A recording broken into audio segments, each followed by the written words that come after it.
Yesterday in class we began talking about free body diagrams. A free body diagram is a representation or a diagram or a picture of all the forces acting on an object. Usually it's represented by a box with vector arrows directed outward. Let's look at a problem now, and I'm going to show you how to create a free body diagram and how to calculate the different forces acting on that object. Here's a problem for us to look at. If I were you, I would put this in your notes. Batman is chasing the Joker. If the Joker starts from rest and accelerates at a rate of 3 meters per second squared, what would be his applied force? Draw and label all forces acting on the Joker. Assume he is running to the east, has a mass of 75 kilograms, and is trudging through quicksand, which causes a frictional force of 128 newtons.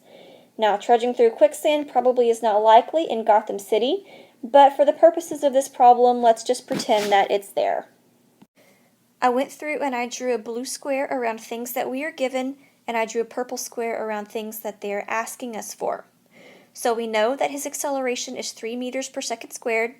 We know he's running to the east. We know he has a mass of 75 kilograms. And he's experiencing a frictional force of 128 newtons. They're asking us for his applied force, and they're asking us to draw and label all of the forces acting on the Joker. Here I wrote out everything we were given and everything that we know. I drew my free body diagram up in the top left corner. We have a box that represents the Joker, and I drew all 4 forces that are acting on him. Fg, his weight, is always directed downward towards the center of the earth. The normal force is the force of the ground pushing back on the Joker, and that opposes his weight.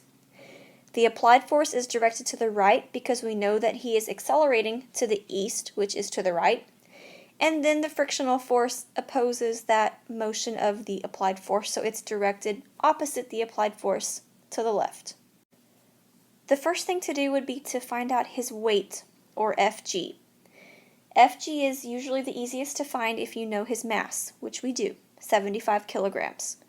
The formula to calculate weight is Fg equals mass times acceleration due to gravity, which on Earth is 9.8 meters per second squared. So I plugged in 75 kilograms for my mass and 9.8 meters per second for my acceleration, and that gave us a weight, or a gravitational force, of 735 newtons. I plugged in our weight, or our gravitational force, into our table, and the next step is to find our normal force. Normal force is the force of the ground pushing back on our object. We know that it is going to be equal to Fg because our object is on a flat surface, and on a flat surface, our normal force is equal in magnitude but opposite in direction to Fg. Because of Newton's third law, we know that Fn and Fg, our normal force and our gravitational force, will be equal. They both will be 735 newtons. Keep in mind this only applies for objects on a flat surface. If your object is on a ramp, this will not apply. I put our normal force into our table, and we still don't know what our applied force is. Our next step is going to be to calculate our net force. The reason behind that is because we have to know what our net force is in order to calculate our applied force. Our formula to calculate net force is the one that we're all familiar with, F equals ma. Now keep in mind, this is the net force, not just any force, but it's the net force equals mass times acceleration. I wrote in red the formula that appears on your formula chart. Note the vector arrows and the sigma symbol that looks like an E. That sigma symbol means sum of, so the way this formula reads is the acceleration equals the sum of your forces divided by the mass, or your net force divided by your mass.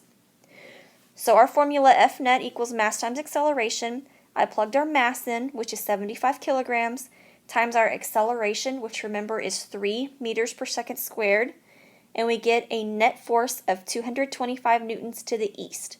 We know it's directed to the east because that is the direction of our acceleration. I put our net force into the table, and now the final step for our problem is to calculate our applied force.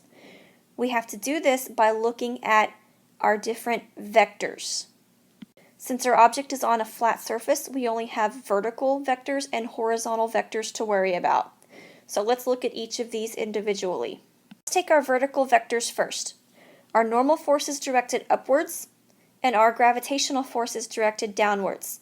They're both equal to 735 newtons, and because our vectors are in opposite directions, that means that we can subtract them. So 735 newtons minus 735 newtons will give us a total vertical net force of 0 newtons. Because our vertical net force is 0, we know that all of our net force must be in the horizontal direction. Let's look at our horizontal vectors.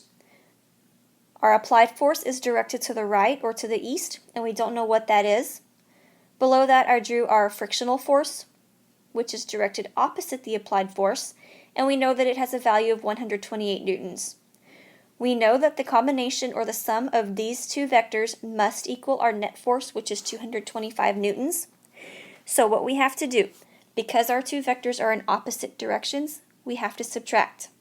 So I wrote a formula below this, Fa minus Ff, or our applied force minus our frictional force. Our applied force minus 128 newtons will equal our net force of 225 newtons. Solve that formula by adding 128 to both sides, and that will give you an applied force of 353 newtons. There you have it. Our joker applied a force of 353 newtons to the east. Please remember to text me through Remind if you have any questions. If you need the code to join Remind, please come get it from me at school. Please remember that if you need help with anything, I have tutorials on Tuesdays and Thursdays after school and most mornings from 6:45 to 7:15.